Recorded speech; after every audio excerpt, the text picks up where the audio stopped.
감사합니다. 오늘 우리가 읽은 말씀을 가지고 누가 왕이 되는가라는 제목으로 말씀을 전할 때 우리에게 깨닫는 은혜가 있길 바랍니다. 우리가 사무엘상을 이제 전에 말씀을 나눴고, 그리고 이제 신약의 마태복음을 마쳤습니다. 그리고 오늘 주일날은 세 번째 책 이제 열왕기를 시작하게 되는데요. 이스라엘의 공식적인 역사를 다룬 책들이 성경에는 두 가지가 있는데, 하나는 열왕기서하고 하나는 역대상입니다. 물론 사무엘상하도 이렇게 이스라엘의 사사기나 역사를 다루지만 그때는 왕정 시대가 아니고 어떻게 보면 사사 시대. 그래서 하나님께서 이스라엘 백성을 사랑하셔서 위기 때마다 기름 부어서 구원해 내시기 위해 사용하신 사람들, 그 사람들을 그때그때 세워서 이끌던 때는 사사시대고요. 그리고 이제 사울 왕 이후로 이스라엘의 왕정 시대가 열리는데, 그 왕정 시대가 이제 솔로몬부터 시작하는 그 내용을 기록한 것이 열왕기입니다. 그래서 열왕기는요, 바벨론이 이스라엘이 망해가지고 바벨론의 포로로 잡혀가기 전 그때의 일을 기록한 거고요. 역대상은 뭐냐면, 역대상은 바벨론 포로기 이후에 기록된 거예요. 그렇기 때문에 어떻게 보면 열왕기와 역대상이 같이 왕의 역사들을 기록하고 있지만 관점이 다른 게 뭐냐면, 열왕기는 선지자의 관점에서 이 왕들이 하나님의 말씀에서 벗어나는 것에 대해서 과감없이 질책하고 책망하는, 그래서 왕이 치적이 어땠냐, 경제적으로 얼마나 나라를 잘 먹고 잘 살게 했냐, 그런 관점이 아니라 얼마나 하나님의 말씀에 순종하며 나라를 통치했느냐, 이게 중요합니다. 그래서 신명기 17장 14절부터 20절의 말씀에 보면, 하나님은 분명히 이스라엘 백성들이 가나안 땅에 들어가면 왕정 시대에 열 것을 예측하셨고, 또 그때 이 왕정 시대를 열어서 왕을 세우게 되면 어떤 사람을 왕으로 세워야 하는지에 대해서 말씀하셨어요. 그 부분은 나중에 좀 보기로 하고요. 그래서 열왕기서는요, 반복되는 말이 있는데, 그것이 뭐냐면 여호와의 보시기에 정직하지 아니하였더라, 또 어떤 사람은 여호와의 보시기에 정직하였더라, 이렇게. 그러니까 여호와의 보시기에가 계속 왕들의 마지막 평가에 반영되고 있어요. 그리고 또 하나는 다윗의 길과 여로보암의 길입니다. 다윗의 길은, 다윗은 이 이스라엘의 아주 가난한 집안의 목동 출신이에요. 그래 하나님은 그 양치기 소년이었던 다윗을 들어서 왕으로 세우시면서 내 마음에 합한 자라 그랬거든요. 다윗은 우리가 사무엘상에서 봤지만 그런 위기의 순간 때마다 하나님의 말씀을 순종하고 그 하나님의 뜻에 따르던 사람이에요. 무슨 일을 행하려면 늘 하나님께 기도하고, 하나님 내가 이걸 해야 됩니까? 말아야 됩니까? 자기 목숨이 걸린 일이라도 하나님이 해야 돼, 그러면 그 길로 가고, 자신의 목숨이 위태롭고 아무리 자신이 이렇게 밑바닥으로 추락하는 것 같아도 하나님이 그거는 하면 안 돼, 그러면 안 하는 그런 사람이었음을 보게 됩니다. 그리고 여로보암은 누구냐면, 솔로몬이 죽고 난 후에 그 아들 르호보암이 통치하게 되는데요, 그때 여로보암은 솔로몬이 세운 감독관 밑에서 노동일을 하던 사람이에요. 근데 그 사람이 솔로몬이 무거운 책임을 주어가지고 백성들의 불만이 막 고조되었을 때 그 불만을 이용해갖고 선동해서 그 나라를 두 조각으로 쪼갠 장본인이에요. 이 여로보암은 이 예루살렘이 남유다 쪽에 있으니까 명절 때나 하나님께 예배 드리는 때만 되면 다 어디로 가겠어요? 남쪽으로 가죠. 왜냐하면 거기에 성지가 있으니까. 그렇죠? 그러니까 그거를 막기 위해서 자기의 나라를 어떻게든지 끝까지 붙잡기 위해서 그 북이스라엘의 북쪽과 남쪽에 우상을 세웁니다. 금송아지를 세우고 단을 세워요. 그래서 이게 네 하나님이니까 거기 가서 예배드리지 말고 여기다 금송아지한테 절해라, 이것이 너희 하나님이다, 그러면서 이스라엘 백성 전체를 죽음의 길로 인도해 버려요. 그래서 이 여로보암의 길은 어떤 길이에요? 망하는 길입니다. 망하는 길. 오직 욕망과 이 자기 야망을 위해서만 살아가는 길. 그 시편 1편으로 보면 악인의 길입니다. 그리고 다윗의 길은 의인의 길이에요. 비록 거름더미에서 태어났지만 하나님이 그를 붙들으셔서 축복의 길, 의의 길로 인도하시는 그 길이 다윗의 길입니다. 그래서 그 말씀이 반복되고 나타납니다. 자, 이제 서론은 그 정도만 하고 본론으로 돌아가서 우리나라의 이 사극 드라마를 하면 인기가 높다고 합니다. 우리가 보통 생각하면 사극은 그냥 딱딱한 교과서, 그냥 역사 교과서와 같은 내용이라서 재미가 없을 것 같은데 이상하게 우리나라에서 사극만 하면 굉장히 인기가 있다 그래요. 그게 왜 그럴까 좀 분석해 보니까 문화평론가들이 하는 말이 그 오래전 역사적 사건을 오늘날 살아가는 그 시각으로 재해석해주고 그 이야기 스토리를 이끌어가는 것이 굉장히 신선함을 준대요. 그리고 그때 그 역사적 사건을 오늘날의 시각으로 재해석해서 보여줌으로 말미암아 오늘날 우리 사람들이 살아가는 인간의 모습을 보여준다는 거예요. 그 역사는 반복된다는 말이 있잖아요. 그래서 그때 그 사건을 보여줌으로 오늘날 우리 인간의 본 모습을 보게 해준다는 거죠. 그런데 열왕기에서 말하는 성경의 역사는 우리 인간의 모습을 초점으로 보여주는 것이 아니에요. 물론 인간의 모습도 보여주지만 열왕기서를 통해 우리 하나님께서 우리에게 보여주시고자 하는 이 초점은 어디에 있냐면 끊임없이 죄와 불신으로 하나님 앞에 반역하고 배반하는 그런 인간들의 죄성에도 불구하고 끊임없이 성실하게 찾아오셔서 사랑을 베푸시고 축복해 주시는 그 하나님의 사랑에 대해서 이렇게 보여주고 있습니다. 그래서 우리는 열왕기를 읽어가면서 이 왕들의 모습을 보면서 이 나쁜 왕, 이런 나쁜 놈, 이 반역자, 뭐 이런 것도 보겠지만 우리가 이 보아야 할 것은 지평을 좀 넓혀서 그럼에도 불구하고 사랑하시는 하나님의 은혜, 이렇게 타락하고 정말 어디가 끝인지도 모를 만큼 온갖 음모와 술소와 정말 그 똑똑한 머리로 온갖 죄악을 저지르는 그런 인간을 한없이 사랑하시는 그 하나님, 그 하나님을 우리 열왕기서를 통해 만나실 수 있기를 바랍니다. 여러분, 이 열왕기서는 크게 이제 세 부분으로 나눌 수 있는데요. 열왕기상은 22장까지 있습니다. 그래서 1장부터 11장까지는 솔로몬이 통치하던 시대의 부흥의 역사입니다. 솔로몬은 아버지 왕 다윗으로부터 왕위를 이어받습니다. 그래서 이스라엘의 가장 큰 부흥과 전성기를 이뤄냅니다. 그래서 솔로몬 때에 그 이스라엘 영토가 가장 넓고 태평성되고 그 당시에는 오늘날 우리나라처럼 누구도 이스라엘 땅을 함부로 넘보지 못하는 그런 큰 평화의 시대를 열어갑니다. 사실 그것이 하나님께서 이 이스라엘 나라에 주기를 원했던 그런 본래 목적이죠. 두 번째로는 12장부터 이제 16장까지인데요. 그때는 이스라엘의 분열의 역사입니다. 참 우리나라도 남북한이 갈라졌잖아요.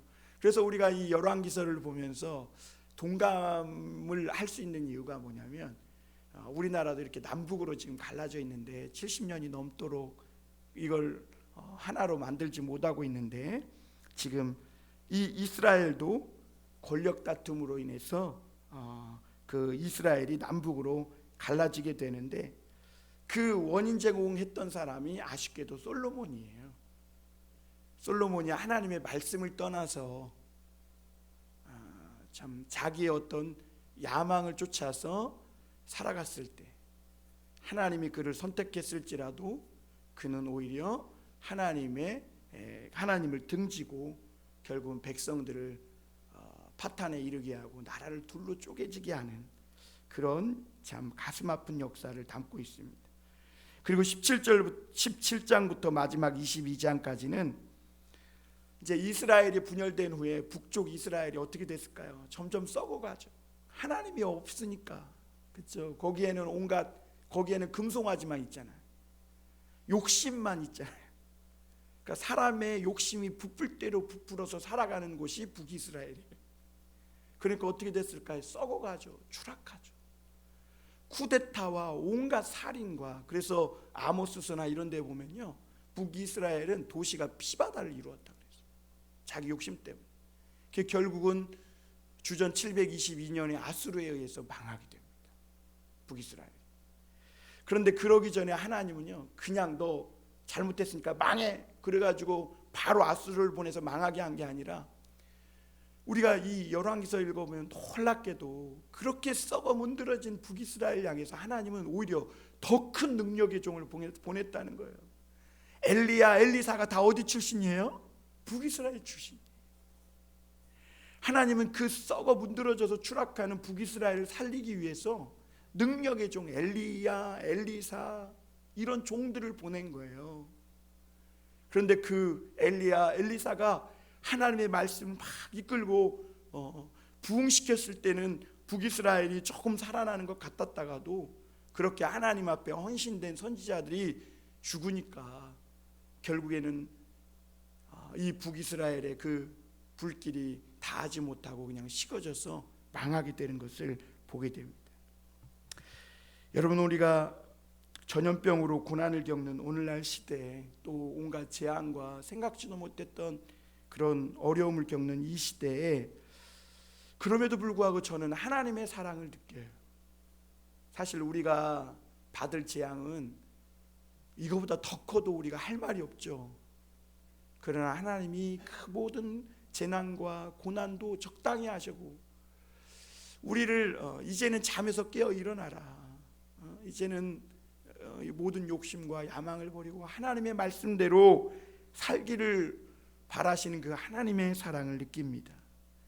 여러분, 우리가 그 사랑, 하나님의 은혜를 믿고 살아야 될 줄 믿습니다.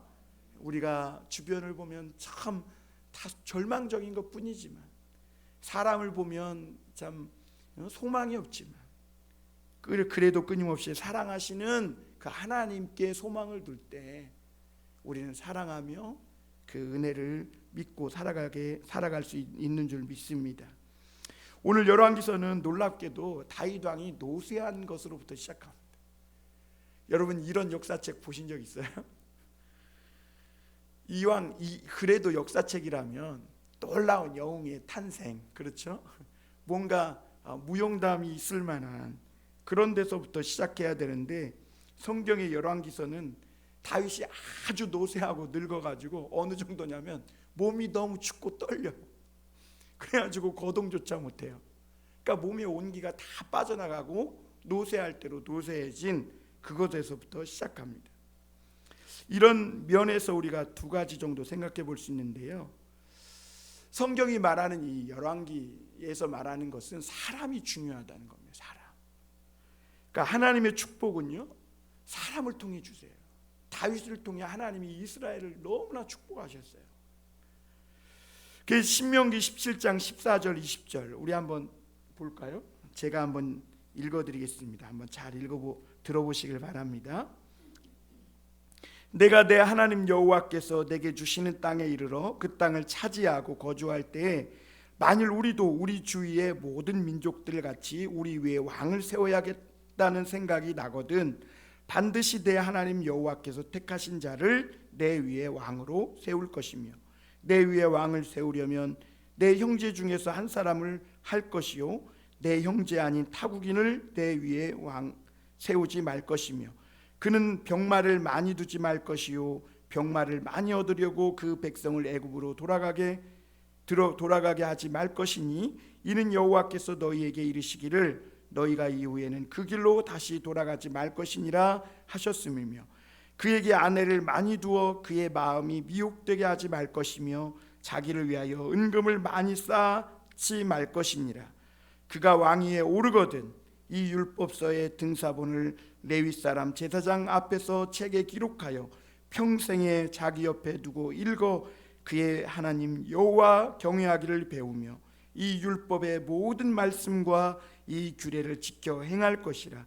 그리하면 그의 마음이 그의 형제 위에 교만하지 아니하고 이 명령에서 떠나 좌로나 우로나 치우치지 아니하리니 이스라엘 중에서 그와 그의 자손이 왕위에 있는 날이 장구하게 되리라. 이 말씀하죠. 하나님은 이미 신명기서에서, 신명기가 어디서 쓴 거냐면 요단강을 건너기 바로 직전, 요단강만 건너면 가나안 땅이거든요. 그러니까 그 바로 직전에 모압 평지에서 너희가 가나안 땅, 하나님이 너에게 주시는 축복의 땅에 들어가거든 이렇게 살라고 주신 말씀이 신명기예요. 그 중에 왕에 대한 이야기를 한 거예요. 너희가 앞으로 왕을 세우면 첫째, 네 형제 중에서 세워라.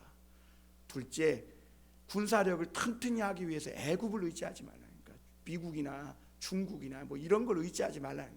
셋째, 아내를 많이 두지 말라. 왕이 문란하면 백성들이 다 문란하게 돼. 지도자가 문란하면. 그리고 은금을 많이 두지 마라. 왜냐하면 은금을 많이 두면 왕이 사치하게 되고 그러면 결국에 백성들이 그 왕을 사치하는 왕을 섬기기 위해서 그냥 백성이 가난할 대로 가난해지는. 그리고 하나님이 마지막에 하신 말씀이 뭐예요? 이 율법책을 등사하여 항상 그 네 옆에 두고 그것을 읽고 묵상하며 하나님 경외하기를 배워라.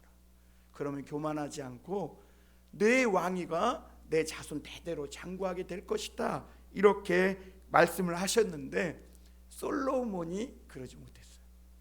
솔로몬이 아내를 많이 뒀고 돈을 많이 모았고 그리고 율법책을 멀리했어요. 그게 결국엔 나라가 둘로 찢어지게 됩니다. 또 한 가지는 하나님은 여전히 그럼에도 불구하고 이스라엘을 사랑한다는 것을 우리가 볼 수가 있습니다. 그 말은 무슨 말이냐면 하나님의 사람 다윗이 죽어도, 물론 사람이 누구냐에 따라 하나님의 축복을 받느냐 못 받느냐가 결정되기도 하지만, 그래서 지도자가 중요하기도 하지만, 그러나 다윗이 죽어도 하나님은, 이스라엘이 하나님만 의지한다면 하나님은 또 다른 사람을 세워서 하나님이 축복해 주신다는 겁니다. 그러니까 결국 뭐예요? 이스라엘은 사람이 통치하는 나라가 아니라 누가 통치하는 거예요? 하나님이 통치하신다는 것을 천명하고 있는 겁니다. 그때 당시에 이스라엘과 그 이방인들이 싸우면요, 그때의 전쟁은 단지 나라와 나라와의 전쟁이 아니라 신의 싸움이에요. 그래서 어느 나라가 이기느냐에 따라서 그 나라가 섬기는 신이 더 센 겁니다. 그런데 여러분, 이스라엘이 망했잖아요. 전쟁에서 졌습니다. 그러니까 이 이스라엘 백성들 마음 안에 의구심이 든 거예요. 하나님은 여호수아나 모세를 통해서 우리가 섬기는 하나님이 만군의 여호와고 세상에서 가장 높고 가장 센 신이라고 했는데 왜 우리에게가 전쟁에서 졌는가? 이해할 수가 없는 거예요. 그러면서 그들이 바벨론 포로로 잡혀가서 70년 동안 가장 센 왕 중의 왕이신 하나님을 섬기는 우리가 왜 망할 수밖에 없었는지, 그 고난을 통해서 그 이유를 찾아가는 때가 포로기 시대입니다. 여러분, 오늘 우리도 마찬가지죠. 하나님은 성령의 불로 역사하신다 그랬는데 오늘날 한국교회 성령의 불이 어디 있습니까? 꺼진 것 같잖아요. 우리에게 과연 성령의 불이 있느냐? 이제 한국교회 소망이 있느냐? 이렇게 말하는 사람이 많아요. 여러분, 우리가 하나님 앞에 죄짓고 범죄하고 두 마음을 품는 건 생각하지 않고 여호와 하나님이 마치 힘이 없고 약하고 손이 짧아 눈이 멀어서 우리를 구원하시지 못하는 것처럼 생각하고 있다는 거죠. 근데 열왕기서는 그러한 것이 아니라 오히려 우리가 죄와 하나님의 말씀을 범죄함으로 하나님께서 우리를 도와주실 수 없었다는 것을 말씀하고 계신 것이죠. 여러분, 오늘 첫 번째로 우리가 좀 생각해 볼 것은, 오늘 1절에 보면 다윗이 나이가 많이 늙었습니다. 여러분, 다윗은 젊은 시절 용사였고 하나님의 감동으로 많은 시를 썼고, 그리고 하나님의 언약궤, 그 말씀을 예루살렘으로 옮겨서 하나님을 예배하고 많은 찬양대를 둬서 막 예배를 부흥케 했던 사람이에요. 그 심지어 찬양대를 막 1000명을 뒀어요. 여러분, 세상에 아무리 큰 오케스트라도요 1000명을 둔 사람은 없어요. 그러니까 1000명이 막 하나님을 예배하고 찬양한다고 해보십시오. 그 안에서 그냥 막 온몸이 전율되지 않겠습니까? 그래서 이 다윗이 왕이 되면서 이스라엘은 엄청난 부흥과 축복의 나라가 됩니다. 그러나 여러분, 그런 다윗도 어떻게 해요? 같이 해볼까요? 노쇠했다. 그런 다윗도 노쇠해요. 그게 늙었어요. 이제 다윗에게 남은 일은 뭐예요? 꼭대기에서 이제는 내려오는 일만 있는 거예요. 근데 중요한 거는 올라가는 것도 중요하지만 내려오는 것 더 중요해요. 등산을 많이 해본 권사님은 아실 것 같아요. 그렇죠? 내려오는 것이, 그래서 올라갈 때는 반드시 내려올 힘을 남겨놓고 올라가야 돼요. 그렇지 않으면 조난을 당하고 변을 당하게 되는 거예요. 이 다윗은 이제는 올라갈 때 꼭대기까지 올라갔는데 이제 중요한 건 어떻게 내려오느냐예요. 그래서 이 나이 많아 늙어서 노쇠해서 막 온몸이 추운데도 이 후계자를 잘 넘겨주기 위해서 그가 그 자리에서 최선을 다하고 있는 모습을 보게 됩니다. 그러니까 누가 이스라엘의 왕이 되는가, 이 중요한 일을 이 다윗은 지금 마지막 소명으로 남겨놓고 있는 거죠. 다윗이 늙은 것보다 더 큰 이스라엘의 위기가 지금 뭐냐면 후계자가 정해지지 않은 거예요. 그러니까 사람들이 걱정하고 신하들은 권력 다툼을 하고 그런 상황이 벌어지고 있는 거죠.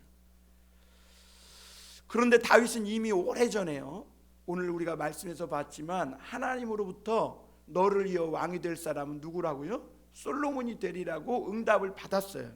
그러나 왜 이것을 천명하지 못했냐면 솔로몬이 지금 너무 어리고, 솔로몬은 누구의 자녀예요? 다윗 스캔들의 핵심이었던 밧세바의 아들이에요. 그러니까 형들이 솔로몬을 인정하지 않아요. 그러니까 솔로몬은 너무 어리지, 다윗 자신은 늙었지. 지금 그런 좋지 않은 상황 속에서 다윗은 솔로몬이 자라서 왕위를 이끌어갈 수 있을 때까지 지금 기다려주고 있는 거예요. 지금 마지막 힘을 가지고 버티고 있는 것입니다. 그런데 급기야 아도니아는 그 상황을 참지 못하고 스스로 자신을 높여 왕이라고 선포하게 이르는 것을 보게 됩니다. 우리 5절이죠. 그때 학기세 아들 아도니아가 스스로 높여서 이르기를 내가 왕이 되리라 하고 자기를 위하여 병거와 기병과 호위병 50명을 준비하니. 이스라엘은 분명히 하나님이 세우신다고 왕을 세운다고 그랬는데 이 아도니아는 스스로 자기가 자기를 높여 자기가 왕이 된다고 선포하게 이르는 겁니다. 여러분, 다윗은 왕위를 지키며 솔로몬이 성장하고 준비할 시간을 지금 벌어주고 있는 겁니다. 그러니까 하나님의 사람이 왕이 되어서 그 나라를 잘 이끌어 갈 수 있도록 노쇠한데도 자리를 뜨지 않고 지키고 있는 겁니다. 그러니까 여러분, 늙었다고 아이고 나는 이제 하나님을 위해 할 것이 아무것도 없어, 그런 얘기 하면 안 돼요. 그러면 더 늙어요. 하나님이 사명 다하면 어떻게 되는 거예요? 그냥 데려가시는 거예요. 그러니까 나이가 드셨어도 내가 늙으면 늙은 대로 하나님 앞에서 해야 될, 감당해야 할 사명이 있다. 내가 녹슬어 죽는 사람이 아니라 하나님 앞에 몽당 연필처럼 다 쓰일 때까지 쓰이고 하나님께 가겠다, 이런 마음으로 사시길 바랍니다. 다윗은 어린 솔로몬을 위해 자리를 지켜주는 건 좋았지만 그 신복들이 이 다윗을 위한다고 하면서 그 추워진 다윗의 몸을 따뜻하게 데펴주기 위해 수냄 여인 아비삭을 데려다가 수발을 들게 합니다. 물론 다윗은 과거에 밧세바 사건을 겪어봤기 때문에 아리따운 이 아비삭을 수발은 들게 하지만 잠자리는 함께하지 않는 것을 보게 됩니다. 그런데 이 소식을 듣자마자 아도니아는 그렇지 않아도 왕위가 탐났고 또 아버지는 자기가 아니라 택도 없는 저 어린 솔로몬을 생각하고 있는 것 같은데 때는 이때다 생각해서 왕이 되는 의식을 진행하게 됩니다. 여러분, 사람이 얼마나 영악한 존재인지 몰라요. 힘이 있을 때는 그 앞에 꼼짝 못하다가 힘이 없으면 가차없이 밟고 올라서는 게 사람의 마음이죠. 나중에 이 아도니아는요, 이 여인 수냄 여자 아비삭, 이 다윗이 마지막에 수발들게 한 이 여인을 가지고 솔로몬의 왕위를 2번이나 흔듭니다. 그 첫 번째는 이 왕의 다윗이 죽고 나서 그 첩으로 있었던 이 아비삭, 어떻게 보면 첩이잖아요. 수발 들었으니까. 그 첩을 자기에게 달라고 하면서 왕위를 흔들어요. 왜냐하면 솔로몬이 누구의 아들이에요?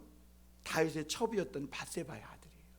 그러니까 이 아들, 그 수냄 여인 아비삭, 다윗의 첩처럼 이 늙었을 때 수발 들게 한 그 여인을 자기에게 부인으로 달라고 하면서 왕권을 흔들고 하는 것을 보게 됩니다. 그러니까 문제는 이상하게 생각지 못한 곳에서 터지게 되는 것이죠. 그래서 다윗이 늦게까지 자리를 지키며 솔로몬에게 시간 벌어준 건 좋았지만 수냄 여인 아비삭의 일로 인해서 솔로몬을 크게 2번이나 위기에 빠뜨리게 됩니다. 만약 다윗이 그 여인을 사랑했다면 어떻게 됐을까요? 그리고 그 여인이 이 아도니아에게 넘어가서 그 이불 속에서 막 늙은 다윗에게 이렇게 속삭이면 어떻게 됐을까요? 만약 다윗의 정신이 또렷하지 못했다면 거기에 홀딱 넘어가고 말았을 것입니다. 그러나 오늘 놀랍게도 하나님의 은혜가 뭐냐면 다윗은 노쇠했으나 정신만은 또렷했고 무엇보다 하나님의 말씀을 정확히 기억하고 있었다는 것, 이것이 은혜인 것이죠. 2번째로는 아도니아의 반역이 나타납니다. 이스라엘 왕은 자신이 왕이 되고 싶다고 왕이 되는 게 아니죠. 교회에서도 목사들도 자기가 목사가 되고 싶다고, 장로가 되고 싶다고 되는 게 아니에요. 하나님이 세우셔야 돼요. 왜냐하면 이스라엘 왕은 하나님이 세우시고 하나님의 대리인으로 행하게 하시기 때문입니다.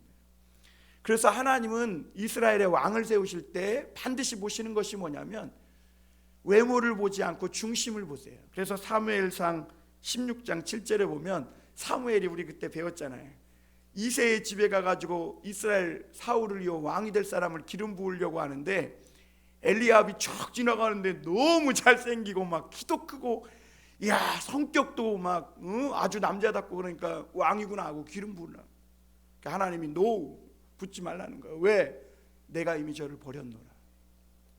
그리고 2번째 또 부으려고 그래요. 하나님이 그랬으면 조금 사무엘이 하나님의 뜻이 뭔가 하고 정신 차려야 되는데 사람 자꾸 외모를 보는 거예요. 그러다가 이제 나중에 하나님이 기름 부을 사람이 다윗이라는 것을 알고 다윗에게 기름 붓습니다. 사람은 외모를 보거니와 나 여호와는 중심을 보느니라, 이렇게 말씀하세요. 솔로몬은 다윗과 불륜관계였던 밧세바 사이에서 태어난 아들입니다. 다른 형제들에 비해 매우 어렸고 그리고 스캔들의 주인공인 이 밧세바에게서 태어난 아들이기 때문에 형제들이 솔로몬을 굉장히 무시했고 인정하지도 않았음을 보게 됩니다. 그러나 반면 아도니아는 누구예요? 지금 다윗의 첫째 아들이에요. 원래 첫째 아들은 암논과 압살롬입니다. 그런데 암논은 그 압살롬의 누이 다말을 강제로 취했다가 나중에 압살롬에 의해서 죽죠. 그리고 둘째 압살롬은 어떻게 죽어요? 이 압살롬은 그달왕 달메, 구슬왕 달메 마아가의 아들이거든요. 근데 이 압살롬은 반역을 일으켰다가 요압 장군에 의해서 죽습니다. 요압 장군. 그러니까 이제 지금 누구만 있는 거예요? 왕위 계승 1위는 지금 아도니아인 것입니다. 그런데 오늘 그에게 문제가 있어요. 그게 뭐예요? 너무 잘생긴 겁니다. 너무 잘생겼어요. 여러분, 여기서 성경이 너무 잘생겼다는 말은 그가 자기 도취에 빠져 있다는 겁니다. 그래서 스스로 자기가 왕이 되겠다, 이렇게 자신을 높이는 것을 보게 됩니다. 하나님은 결코 교만한 자를 쓰시지 않죠. 그리고 이 아도니아의 특징이 뭐냐면 너무 잘났고 막 그러니까 아버지 다윗이 이 아도니아에게 안 돼! 한 번도 이렇게 책망한 적이 없어요. 그래, 너 그냥 알아서 해라 그냥. 그러니까 이 아버지가 노쇠했지요. 아도니아는 한 번도 다윗이 책망한 적도 없이 자랐죠. 그러니까 자기가 무슨 일을 해도 아버지가 다 받아줄 걸로, 일단 사고만 치고 그냥 하면 다 될 걸로 이렇게 생각하고 왕이 되려는 치밀한 계획을 세웁니다. 우리 7절 한번 같이 읽어볼까요? 우리 좀 피곤하니까 우리 한번 같이 7절 읽겠습니다. 시작. 아도니아가 수리아의 아들 요압과 제사장 아비아달과 모이하니 그들이 따르고 도우나, 이렇게 말합니다. 여러분, 여기서 요압은 이스라엘의 군대 장관이고요, 아비아달은 대제사장입니다. 어떻게 보면 게임은 끝난 게임입니다. 왜냐하면 국방부 장관이 움직이고 이스라엘의 왕 다음으로 높은 사람이 제사장 아니에요. 근데 그 제사장 아비아달이 지금 이 아도니아를 도와서 모의한 것이죠. 그런데 놀랍게도 그 아도니아가 이런 모의를 꾸미는데도 하나님의 말씀을 가르쳤던 아비아달이나 이 다윗을 충신이었던 이 요압이 말리기는커녕 오히려 아도니아와 모의하고 도운 것을 보게 됩니다. 여러분, 이들이 왜 아도니아를 도왔을까요? 욕심 때문입니다. 야망 때문이에요. 여러분, 요압은 계속해서 이 국방장관을 차지하고 싶은 거예요. 그런데 분명히 하나님이 세우신 사람이 다음 왕이 되면 자기는 틀림없이 자리에서 물러나야 되는 걸 아니까 아도니아와 거래하고 어떻게 한 거예요? 손을 잡은 거예요. 그리고 아비아달은 누구냐면 다윗의 충성된 제사장이었어요. 엘리 자손의 후손이에요.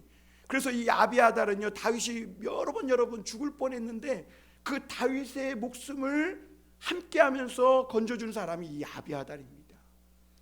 그런데 이 아비아달에게도 불만이 하나 있어요.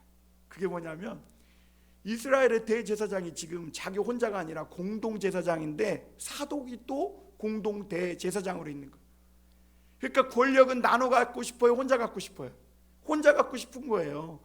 그래가지고 결국에는 종교계의 헤게모니를 장악하기 위해서 사독을 제거하고 그 자기가 단독으로 대제사장직을 수행하고자 이 아도니아와 손잡고, 결국엔 다윗의 충성된 충신이었던 이들이 끝까지 견디지 못하고 다윗에게 마침내 등을 돌려버립니다. 여러분, 밀실에서 쑥덕거리는 건 절대로 좋은 게 아닙니다. 하나님이 다 들으십니다. 그 위기를 자초하는 겁니다. 그런데 여러분, 놀랍게도요, 다윗은 이 하나님께 충성된 사람들을 많이 기르고 신하로 삼았음을 보게 됩니다. 그래서 이들은 아도니아, 요압, 아비아달, 이렇게 그 이스라엘 땅을 주름잡는 권력자들이 모이에도 거기에 유혹받거나 흔들리지 않았음을 보게 됩니다. 그리고 그 사람들의 이름이 8절에 나옵니다. 8절 한번 또 읽어볼까요? 시작. 제사장 사독과 여호야다의 아들 분하야와 선지자 나단과 시므이와 레이와 다윗의 용사들은 아도니아와 같이 하지 아니하였더라, 이렇게 말합니다. 여러분, 다윗이 이렇게 엄청난 위기에도 실패하지 않은 이유가 뭐냐면 다윗은요, 사람을 기를 때요, 자기에게 충성되도록 기른 게 아니라 하나님의 말씀에 충성되도록 기르어요. 여러분, 오늘날 교회도 이게 중요합니다. 여러분, 담임 목사가 없으면 막 안수도 안 받고, 담임 목사가 없으면 막 교회가 와, 이런 교회 되면 안 돼요. 사람에게 충성된 성도가 아니라 하나님께 충성된 성도가 되게 해야 되는 겁니다. 그러기에 이 사람들은 상황이 아무리 바뀌고 자기에게 불리하든 유리하든 뭐예요? 오로지 하나님께만 충성된 거예요. 인스턴트로 성공한 사람은 절대로 이런 굳은 믿음의 동역자를 절대로 만날 수가 없는 것이죠. 한쪽에서는 군대 장관, 한쪽에서는 대제사장이 지지해 주니까 아도니아는 급기야 자신이 왕이 될 거라는 착각을 하게 됩니다. 그러나 하나님은 이스라엘의 다음 왕은 뭐예요? 이스라엘의 정체성을 알고 하나님의 말씀을 알고 무엇보다 하나님을 아는 사람이 왕이 되어야 됩니다. 사람을 의지해서 일하는 사람의 말로는 비참할 수밖에 없습니다. 아도니아가 그들의 지지로 왕이 되었다면 이 요압과 아비아달 앞에서 큰 소리 한번 칠 수 있겠어요? 마치 시므이가 나중에 넬의 아들 아브넬 앞에서 꼼짝 못한 것처럼 아무 말도 못하고 그들이 시키는 대로 했겠죠. 그러나 하나님께서 세워서 왕이 된 사람은 누구에게도 신세진 적이 없어. 그러니까 어떻게 해요? 당당하게 옳은 길로 하나님의 말씀으로 갈 수 있는 것이죠. 그러므로 여러분, 그리스도인들은요, 줄타기를 하지 말아요. 사람 줄타기. 사람의 줄은요, 썩은 동아줄이에요. 썩은 동아줄. 쉽게 성공하는 것 같지만 결국 쉽게 망하고 마는 것입니다. 여러분, 오늘 이 아도니아의 반역은 다윗과 솔로몬에 대한 반역이 아니라 사실은 하나님께 대한 반역입니다. 왜냐하면 이스라엘은 하나님이 다스리는 그런 나라인데 자기가 스스로 왕이 되려고 한 것은 결국 하나님의 통치를 사람의 통치로 바꾸려고 한 것이기 때문에 그래요. 마지막으로 우리가 한 가지 더 볼 것은 하나님은 그럼에도 불구하고 헌신된 사람을 통해 일하신다는 겁니다. 여러분, 오늘 말씀을 보니까 사람이 보는 것과 하나님이 보는 것 사이에 엄청난 차이가 있다는 것을 우리가 느끼게 되죠. 그렇죠? 아도니아는 잘생겼고 왕위 계승 서열 첫 번째고 어떻게 보면 부족함이 없어요. 그에게 유력자들이 함께 지지를 해주는 것을 보게 됩니다. 그러니까 사람의 눈으로 보면 당연히 누가 왕이 돼야 됩니까? 아도니아가 왕이 돼야죠. 사실 모양새만 나쁠 뿐이지 크게 잘못됐다고, 그러니까 아도니아가 왕이 돼도 잘못됐다고 생각할 백성들이 별로 없어요. 그러나 보이지 않는 하나님께서 보실 때는 뭐예요? 기름 붓지 않은 자가 왕이 되는 것은요, 그 나라가 망하게 되는 거예요. 하나님의 은혜가 막히고, 그래서 스스로 이스라엘이 힘을 잃고 추락하게 되는 것이죠. 그래서 하나님은 하나님의 뜻을 깨달은 사람들을 사용하신 것을 보게 됩니다. 나단 선지자, 사독, 분하야, 이런 사람들이 일어나서 불법으로 진행되는 이 왕의 반역을, 그 아도니아의 반역을 막고 하나님이 원하시는 방법으로 왕을 세워야 할 그 책임의식을 느끼고 일을 시작하는 걸 보게 됩니다. 그러나 모든 상황이 불리합니다. 형세가 아도니아에게 이미 기울어져 있었고, 솔로몬은 너무나 어리고, 그리고 다윗 왕은 너무 늙어 노쇠했습니다. 여기서 잘못하면 자기의 목숨을 잃고 또 목숨까지 내놓아야 하는 상황입니다. 분초를 다투는 이런 화급한 때에 나단 선지자가 아주 지혜롭게 행동합니다. 여러분, 나단 선지자가 지혜롭게 행동한 적이 또 한 번 있죠. 그때가 어느 때예요? 다윗 왕이 밧세바를 취해가지고 숨기고 모른 척하고 입 싹 닫고 있을 때 왕에게 그걸 깨닫고 회개하고 돌이켜서 옳은 길로 오게 하는데 아주 지혜롭게 행동한 사람이에요. 그러니까 단지 다윗을 막 정죄하고 비판한 게 아니라 중요한 건 다윗이 죄악의 길을 버리고 옳은 길로 오게 하는 거. 지금 오늘 이것도 마찬가지예요. 오늘 나단이 오늘 원한 것은 이 아도니아에게 대항한 것도 아니고요, 어떡하지 하면서 발만 동동 구른 것도 아니고, 중요한 것은 다윗의 의중이 중요한 거예요. 왜냐하면 아직 왕이 살아있으니까. 그래서 다윗이 하나님께 들은 말씀대로 옳은 결정만 해주면 된다는 것이 중요한 줄 알고 그것을 확정하기 위해서 아주 지혜롭게 행동하는 것을 보게 됩니다. 그래서 먼저 11절 12절에 보면 나단이 솔로몬의 어머니 밧세바에게 말하여 이르되 하깃의 아들 아도니아가 왕이 되었음을 듣지 못하였나이까? 우리 주 다윗은 알지 못하시나이다. 이제 내게 당신의 생명과 당신의 아들 솔로몬의 생명을 구할 계책을 말하도록 허락하소서. 먼저 밧세바에게 찾아가서 이 일에 대해서 상세히 알리고, 그리고 다윗이 지금 노쇠했잖아요. 아도니아가 왕이 됐다는 이 충격적인 소식을 들으면 어떻게 될까요? 갑자기 죽어버리면 큰일 날 수도 있는 거죠. 그러니까 그의 부인으로 있는 밧세바를 먼저 보내서 지금 일어나고 있는 일을 상세히 알리라고 말합니다. 왜냐하면 나단은 지금 이 일이 나라의 운명뿐만 아니라 많은 사람의 생명이 걸린 문제라는 것을 알았기 때문에 그래요.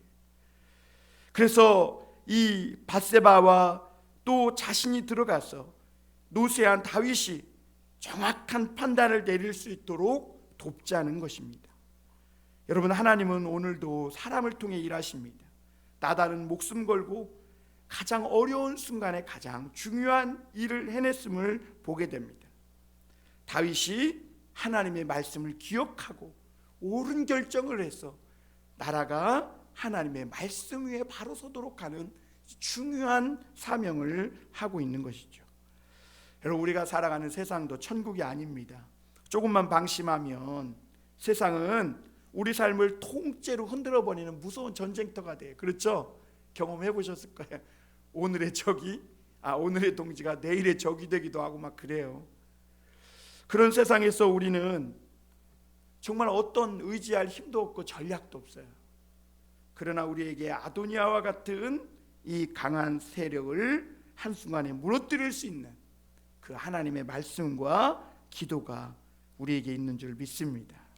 나단과 밧세바는 하나님께서 다윗에게 하신 그 말씀, 곧 솔로몬이 나를 이어 왕이 되리라 하신 그 말씀을 기억나게 하시고, 그리고 다른 것 없어요. 그 말씀 하나 붙들고 정신이 또렷한지 그렇지 못한지도 모르는 다윗에게 들어가서 그 일에 대해서 상세히 알리며 자기 목숨을 걸고 충원을 한 것이죠. 하나님은 오늘도 그 말씀에 헌신된 사람, 고든 마음으로 그 말씀을 쫓는 사람들을 통해 역사하시는 줄 믿습니다. 아도니아에게 맞선 나단과 오늘 이 밧세바의 승리는 사람의 힘을 믿고 사는 사람과 하나님의 약속의 말씀을 붙들고 사는 사람의 차이를 보여주고 있는 겁니다. 여러분, 오늘 우리나라도 위기입니다. 그런 위기 가운데 하나님 우리를 불러주셨는데, 우리가 뭐 TV에 나오지 않고 뭐 신문에 대단한 그런 거는 아니더라도 역사의 이 파도 한복판에서 오늘 우리가 있는 그 자리에서 말씀과 기도로 주님의 뜻을 따르며 굳은 믿음으로 주를 향해 나아갈 때 하나님께서 저와 여러분들을 통해 큰 승리를 주시고 또 하나님의 뜻을 우리를 통해 이 땅에 나타내실 줄 믿습니다. 기도하겠습니다.